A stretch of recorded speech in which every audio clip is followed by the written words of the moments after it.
Bonjour, je suis Gaël Châtelain-Berry, bienvenue sur mon podcast Happy Work, le podcast qui va vous envoyer de bonnes ondes pour aller travailler. Ça vous arrive de stresser au bureau ou d'avoir la moutarde qui vous monte au nez? Eh bien, dans cet épisode, je vais vous donner 5 raisons fondamentales pour toujours rester zen. Selon une étude Cadréo, 97% des femmes et 92% des hommes se disent stressés par leur travail à un moment ou un autre. Votre voisin de bureau qui ouvre la fenêtre en grand quand il fait 2 degrés dehors, votre collègue qui arrive 20 minutes en retard à la réunion de votre vie, votre collaborateur qui insulte votre plus gros client avec un bon répondre à tous plutôt qu'avec un mail interne, votre boss qui vous met une pression de dingue sur un dossier, autant de raisons de stresser et de péter un câble de temps en temps. Je vous l'accorde. Et pourtant, quelle que soit la situation, rester calme est toujours plus productif et surtout plus agréable, pour vous comme pour les autres. Pour vous en convaincre, je vous propose de regarder le règne animal, et plus spécifiquement les chiens. Quelle est la race qui va aboyer en permanence, tout le temps, quelle que soit la raison, y compris s'il y a une plume qui passe au-dessus de sa tête? Le chihuahua. Tandis qu'un pitbull n'aboie que très rarement, le chihuahua, lui, aime à donner de la voix tout le temps. Il croit peut-être compenser sa petite taille par beaucoup d'aboiements. Fermez les yeux, et je suis certain que dans votre carrière, vous avez croisé des chihuahuas. Et en fait, ça n'a rien d'agréable. Et oui, ne pas s'énerver n'a que du bon. En premier, c'est bon pour l'estime de soi. Rien de pire que de perdre le contrôle sur ses nerfs.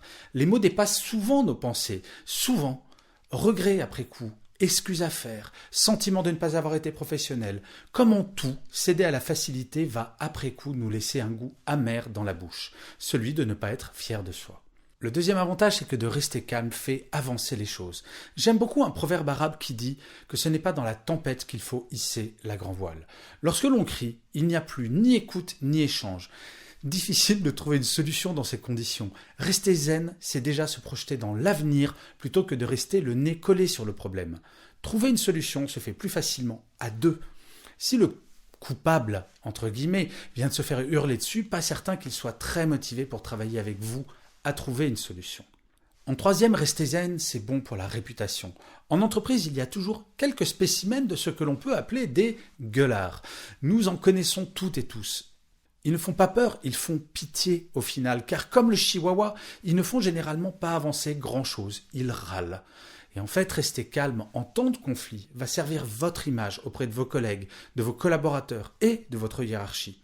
D'ailleurs, si vous êtes confronté un jour à un gueulard, ou une gueularde d'ailleurs, pas de meilleure arme que de rester calme, de laisser passer la tempête. Le gueulard finit toujours par se fatiguer et par se calmer.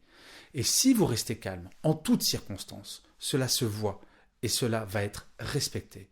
Le quatrième point concerne les valeurs d'entreprise. Une entreprise, c'est une somme d'individus.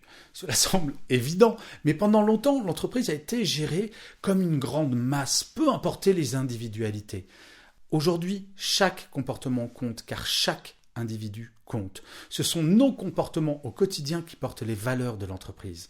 Certes, il existe des entreprises dans lesquelles le savoir-vivre et la bienveillance ne font pas partie des valeurs fondamentales, mais j'aime à penser qu'elles ne sont pas majoritaires et qu'elles vont être de plus en plus minoritaires, pour ne pas dire d'un autre temps. Vous savez, cette crise aura eu quelque chose d'extraordinaire. Les comportements bienveillants sont désormais privilégiés, ils sont désormais valorisés en entreprise, car la bienveillance, ce n'est plus une option. Hurler sur quelqu'un a des conséquences négatives directes sur la vie et les performances de l'entreprise. Et c'est à ce titre que la bienveillance apparaît comme une évidence aujourd'hui. Et enfin, rester zen, c'est bon pour votre bien-être personnel. Ne plus jamais hausser le ton de la voix, je vous le garantis. Quel bonheur! Au début, l'énervement se fera dans votre tête, mais à force de rester zen, c'est comme cela que chaque situation sera relativisée. Surtout en entreprise. Plus besoin de faire d'efforts, rien ne justifie de s'énerver. Et au lieu de ne pas trouver de solution, d'y penser toute la journée, voire le soir, avant de s'endormir, un problème qui aurait pu vous pourrir la vie pendant des jours avant, va vous sembler être un détail dans votre journée qui sera bien vite oublié, puisque géré. J'imagine ce que vous vous dites peut-être. Plus facile à dire qu'à faire. Et après tout, nous ne sommes pas des moines bouddhistes. Souvent, pour ne pas dire toujours, nous générons notre propre stress. Et ce dernier est source d'un grand nombre de maux de nos jours. 3 millions de Français ont fait ou vont faire un burn-out.